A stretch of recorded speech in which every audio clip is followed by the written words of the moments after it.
Hey guys, we're back with the house in Fata Morgana.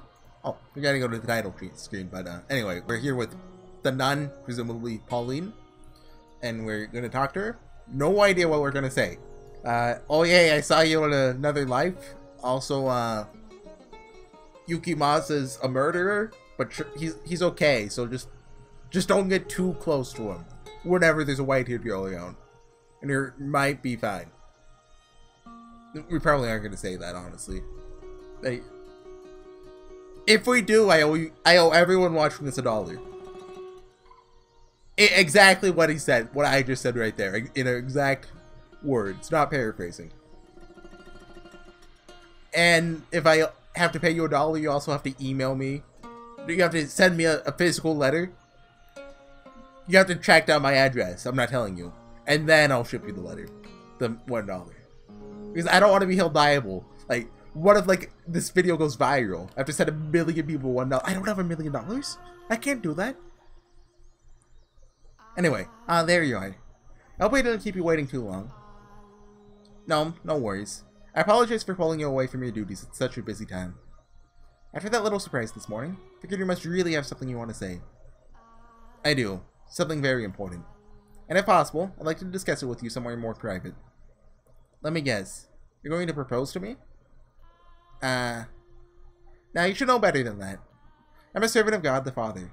He's the only companion I'm permitted to have. I have a girlfriend. No, I just wanna... I know, I'm kidding. I just wanted to tease you a bit. I can't be away for very long though, alright? I'll do my best to keep it short. Okay, let's head inside and find a room then.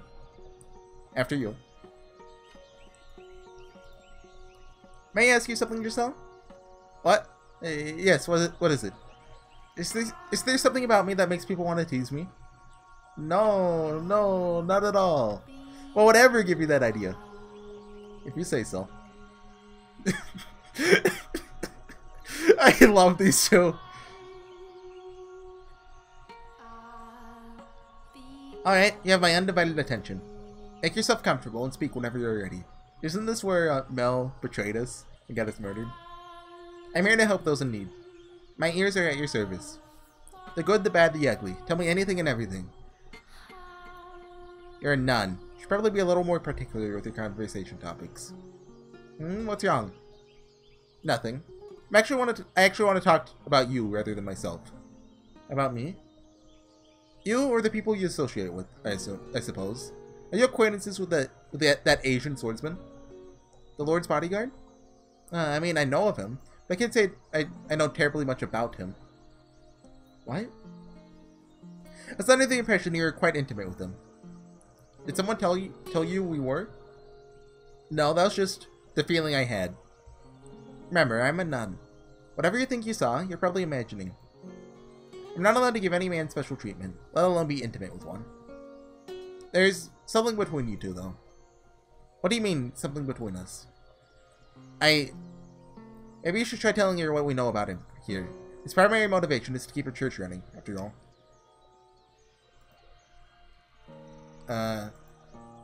Is he not here to keep this church, your church, in operation? Is he? What?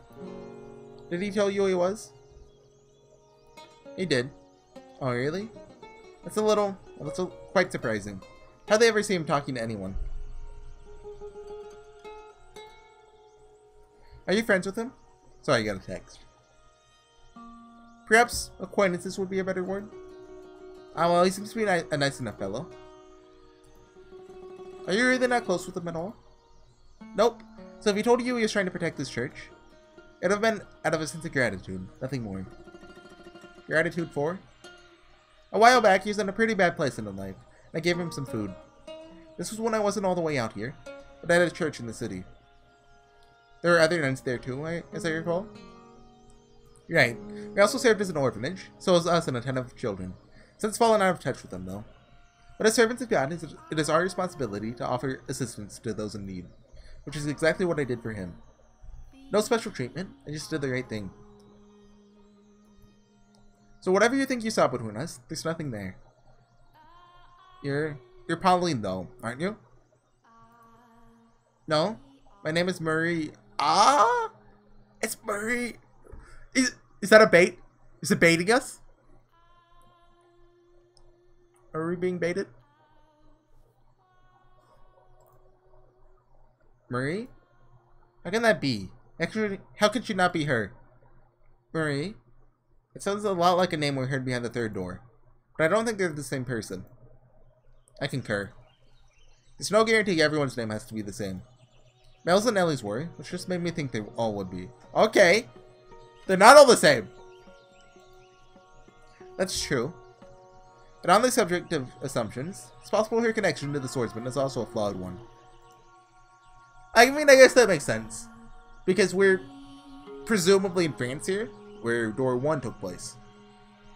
But I don't know the etymology. I think that's the right word of the name Pauline. But I know in door 2, Pauline was from... She was Dutch, right? I think? If I remember right. So that would mean that... No... That it makes sense for her to have a different name. Same with Jacopo then, because Jacopo's definitely an Italian name. Or not a French name, at least. I think. Probably. Maybe. I don't know. So, it makes sense that they have different names. Because again, all we have to go on is Mel and Ellie. Assuming she's not from that's just the Netherlands, right? Either I'm a genius or I'm gonna look like an idiot who doesn't know his European geography and stuff. I know European geography. Like, Italy's the boot. And the UK is the one over there. All we have to go on is Mel and Ellie. Although in Morgana's story, pretty sure he said something about along the lines of doing what he did to keep her church running. Was he not referring to this woman? I should get back down to the courtyard then. Nellie won't be able to handle everything on her own. It would be great if you could help with the preparations too. Oh, 1 second.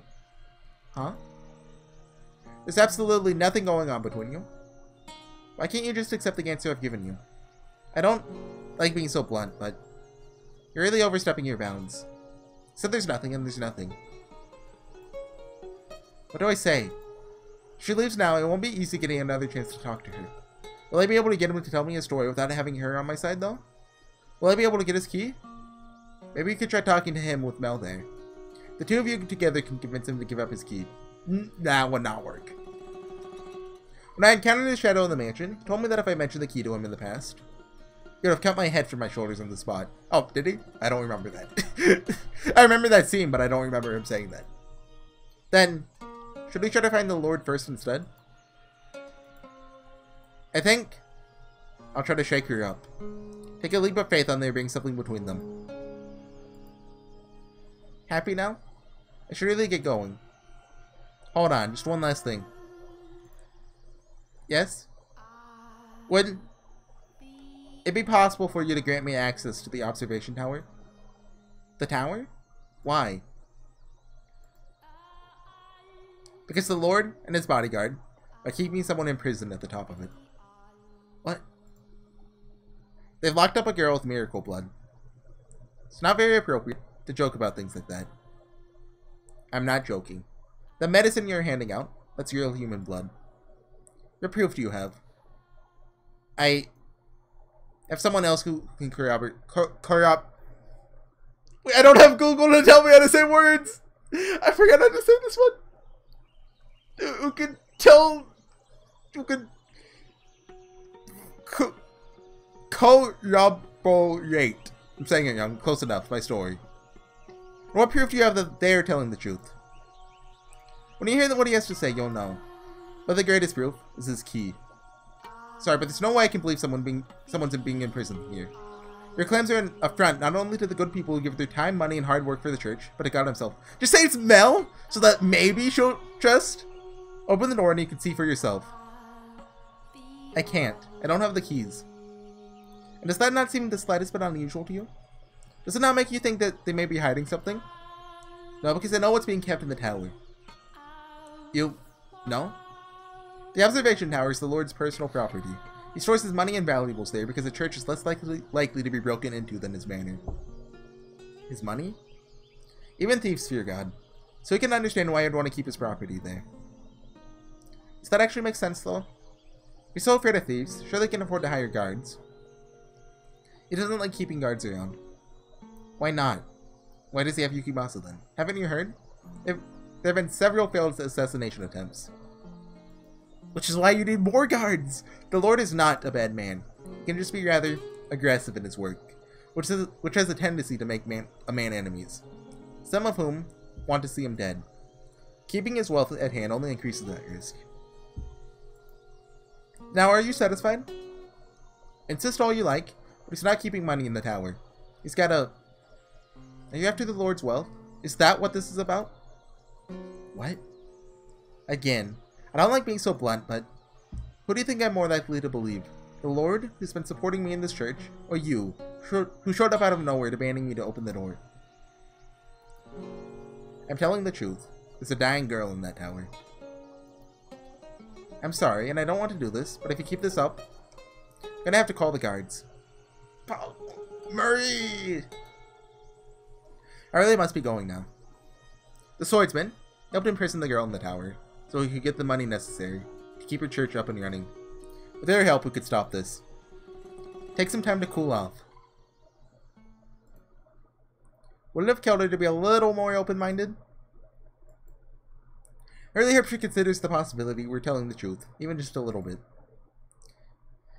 Is her name Nun or Marie? It's still Nun. She's so defensive because she trusts the Lord that much. What's her trust in the swordsman? Or maybe, simply because she doesn't trust me.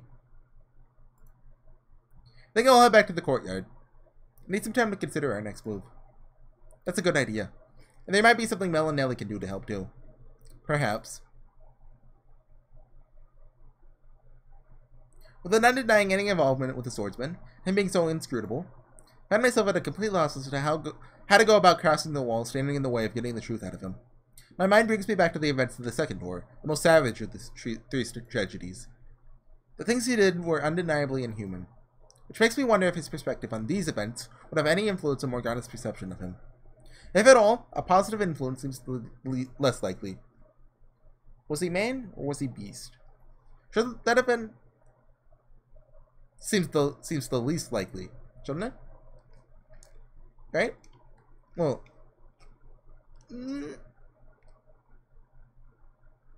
less maybe? Least is definitely fine there, though. I don't know about less. It's a maybe. Nothing else we wanted to be human in the beginning. Sorry, took a drink there. What was it that he truly desired? If he hadn't been under Morgana's curse, would he have wanted to be the same killer he was?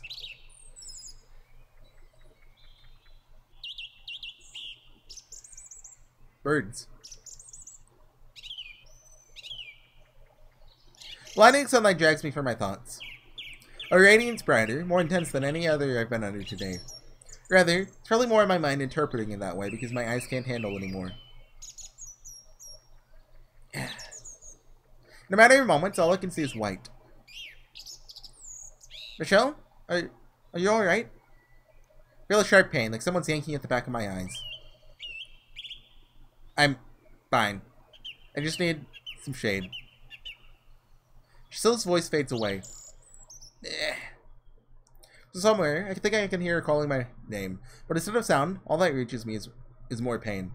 Then the world starts tilting around towards me. No, not the world. It's me who's falling.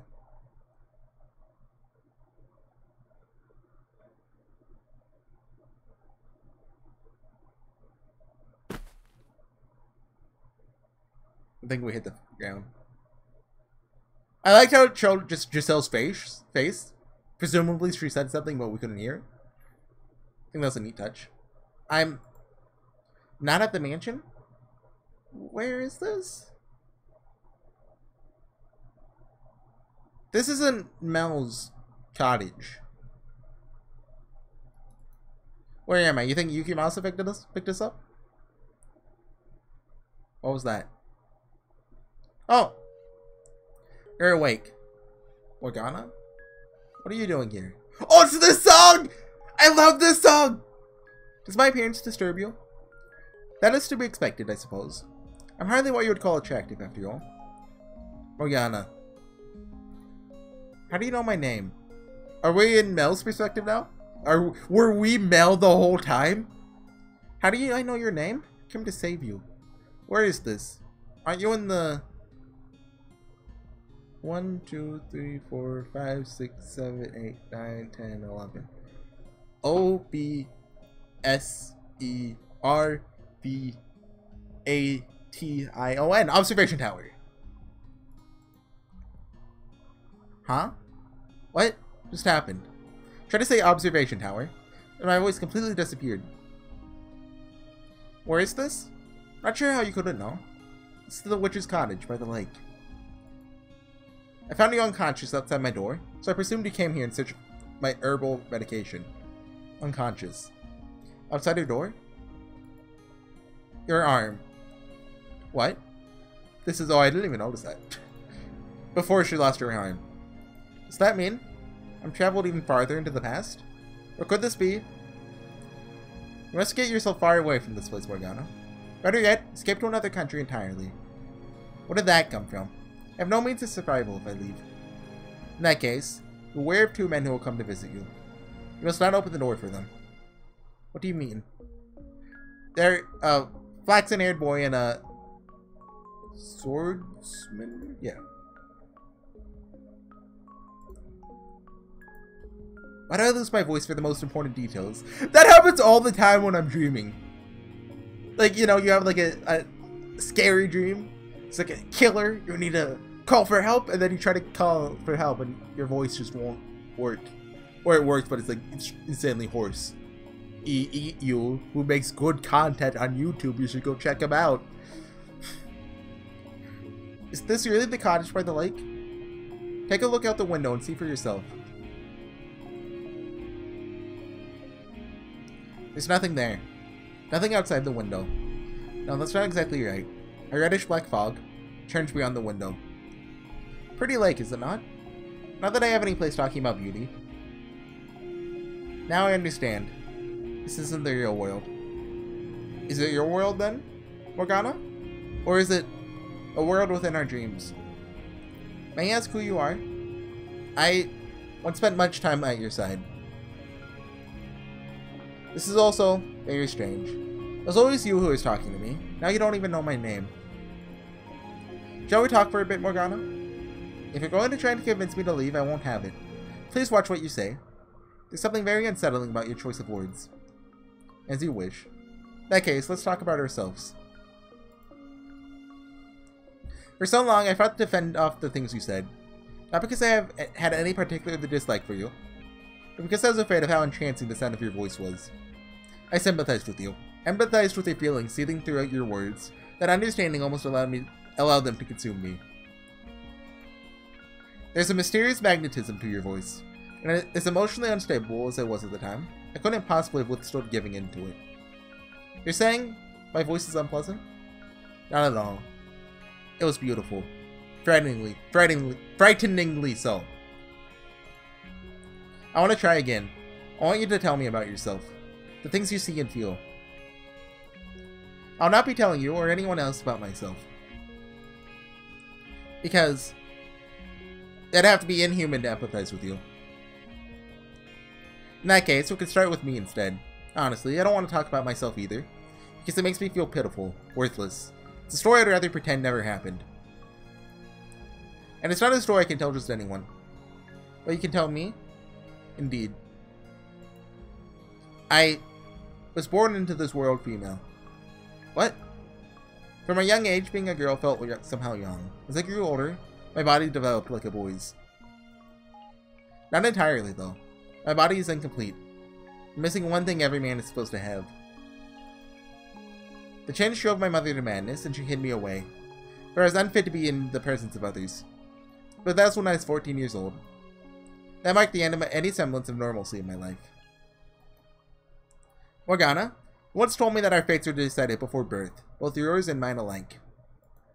I spent my life rejecting that notion, existing as a normal person, fighting to prove I was indeed male. But now that it's all over, I think you're right. My fate was always set in stone.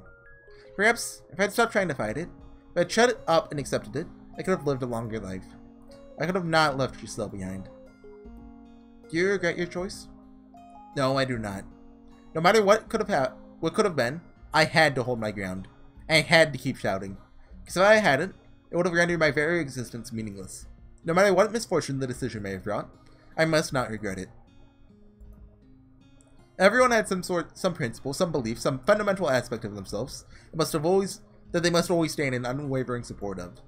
Or perhaps must not lose sight of would be a better way to put it. For if we do, we lose sight of ourselves. For most people, these beliefs have probably been internalized so deeply they aren't even aware they hold them.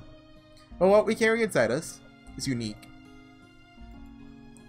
Difficult for other people to understand, to accept, forcing us to walk a path of solitude and persecution.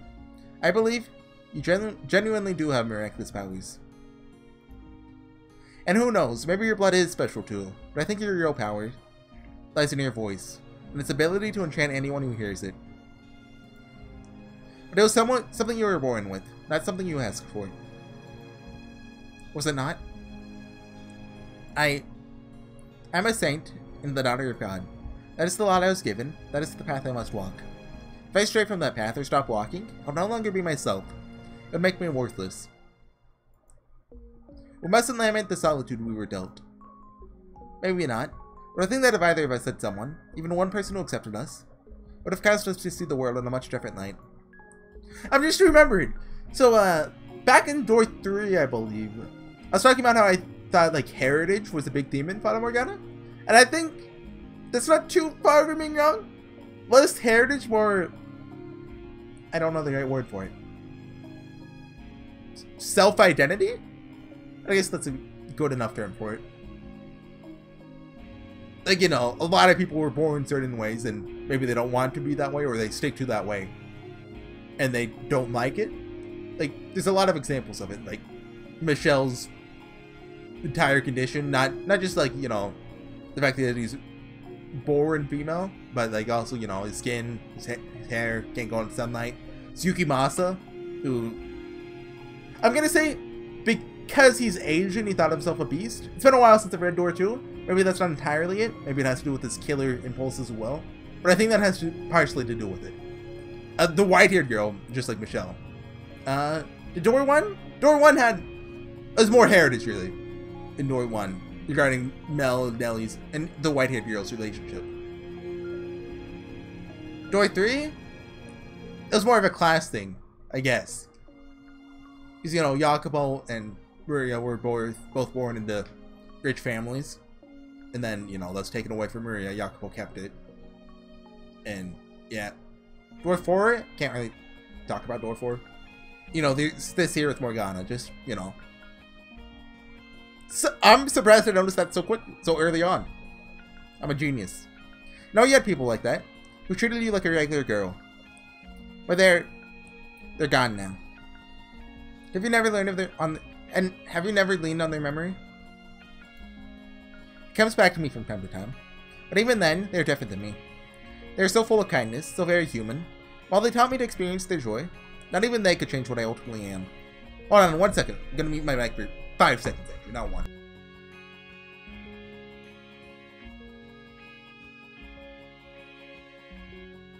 Okay, sorry, you're back. Oh, hold on, let me move this. There we go. I left my humanity behind far too early in my life. What about you? Do you have anyone special? I do. And do they treat you like a normal person?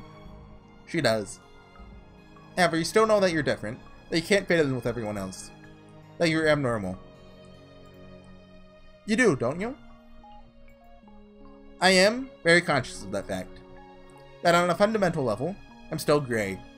That so long as I am who I am, that I am who I am, that will always be so. Nevertheless, her acceptance allowed me to step onto the path she walked. A path wide enough even for me, despite my abnormality. You are, I expect, only half right about that. You're a man capable of making compromises, with a spirit strong enough to try to walk the path of humanity, while still being an outsider to it. I could never do that. Someone could be standing there, Some ordinary but incredibly kind and accepting person holding their hand out for me. I don't think I could take it. Because I know that if I do, it'll only bring more pain. So if I am to take anyone's hand, it must be someone inhuman. Someone fundamentally abnormal. Not just mentally or emotionally, but on a deeper level. Intrinsically different. Morgana. Intrinsically. I think I pronounced it wrong. Anyway. Maybe you could do it. Maybe you could understand even the tiniest bit of my fate. You could do that, couldn't you? Then do it. Understand me. Empathize with me. Take some of the weight off my back. Morgana? I have every intention of doing anything I can. But you have to understand, I'm not from this time, Morgana. I cannot promise you I'll be around much longer. So instead, take as much time as you need to find someone who will accept you. And with them, slowly bring yourself back onto the path of humanity. It'll not be easy, I know. Constant fear is the looks people give you, dreading the things they think and feel about you, terrified by the thought they might abandon you at any moment. The ever-present anxiety about whether you'll be able to fit in with them. But I know you can do it. I know you can bring yourself back to a place you can love. Like what you had 4 years ago. You really are. Is it gonna cut off? Yep. Michelle. You may think talking to my past self can change something. We know it's Morgana because it's the witch, Morgana. But you're sorely mistaken. Nothing of the girl you see there remains. Poke and prod of the past all you like. Won't change anything, my dear. It's all too far gone to have any effect.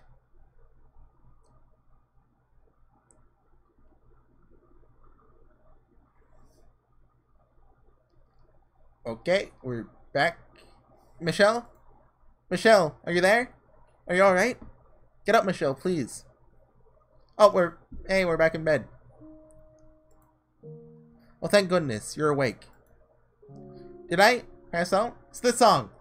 This is I think this played in the frame mansion. Like outside of the doors a couple times. Maybe also in door 5, maybe. Did I pass out? Oh, you're awake. Are you okay? Did you hit your head? Nelly. You gave everyone a big scare, dears, Michelle. All of a sudden, you're just on the ground. Were you feeling unwell? No. Just have a natural sensitivity to sunlight. I apologize for any concern that caused you. Sorry for worrying you too, Giselle. For that rather shameful display. No need to apologize. Like you said, you're sensitive to sunlight. Just glad you're alright, Michelle. If anything, I should be the one apologizing for putting so much pressure on you. I had no idea it was so bright out. As long as you're not sick or anything. There's that again. Something's up with Giselle. Don't know what it is, but something. As long as you're not sick or anything. So you're feeling better now? My head still hurts a little, but yes, I'm fine. What time is it? Almost supper time, which means I better get back to the cottage. Was I really out that long? At least you woke up before supper. I should get going, though. See you tomorrow, Michelle. Good night, Nelly. Tomorrow. It's the day before Morgana's supposed to die. Our time is limited enough as it is. That said,